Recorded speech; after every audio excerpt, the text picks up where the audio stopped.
नमस्कार साथियों, साप्ताहिक सलाह में आप सभी का हार्दिक स्वागत है। साथियों, इस समय पे हमारी सोयाबीन की फसल कटाई की स्थिति में है, पक गई है और इसी बात के ऊपर आज हम चर्चा करेंगे।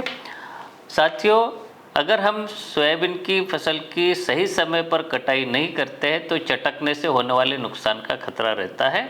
इसीलिए आपको सलाह है कि सही समय पर इसकी कटाई करो। और ये हम कैसे मानेंगे, जब हमारी 90% सोयाबीन की फलियां पीले रंग में परावर्तित हो जाए, तब ये उचित समय है सोयाबीन की फसल की कटाई करने का। जब हम कटाई करेंगे तो कटी हुई फसल को 2-3 दिन धूप में अच्छी तरह से सुखा लें और उसके बाद में ही उसको घाई करें। और यदि तुरंत घाई करना संभव नहीं है तो उसको इकट्ठा करके सुरक्षित स्थान पर रख लें, ताकि होने वाली बारिश से हम उसको बचा सकें।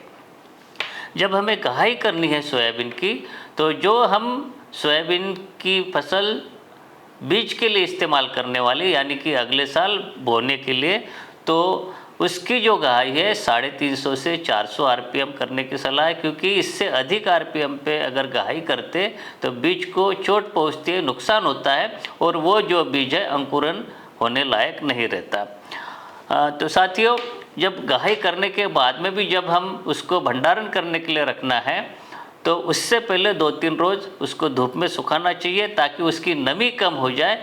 और अगर तुरंत हम भंडारण कर लेते हैं तो उसमें नमी होने के कारण फफूंद लगने का खतरा रहता है और जिससे बीज की गुणवत्ता में खराबी आती है। आप ये भी देखें कि जब हम भंडारण करते हैं तो भंडार गृह कैसा हो। साथियों, भंडार गृह हवादार होना चाहिए, वहाँ पे ठंडा रहना चाहिए, एकदम गर्मी नहीं होनी चाहिए। और उसको ये देखें कि नमी नहीं हो कहीं पे भी, यानी दीवारों पे भी नमी नहीं हो या फ्लोर पे भी नमी नहीं हो। यदि बोरियों में थप्पी लगा कर रखनी है तो 3 से 4 बोरियों से अधिक की थप्पी ना लगाएं। और अच्छा तो यह है कि बोरों को सीधे खड़ा करके रखें और 5 फीट से अधिक की इसकी थप्पी ना हो। साथियों, भंडारण करते समय जो सोयाबीन के बोरे हैं उसको ऊंचाई से पटकना नहीं चाहिए, ताकि उसकी गुणवत्ता बनाए हम रख सकें। और यही है कि आप ध्यान रखें कि भंडार गृह में ऐसे कोई स्थिति नहीं हो जिससे नमी के कारण जो कोई कीड़े या फफूंद लगने के चांसेस हो।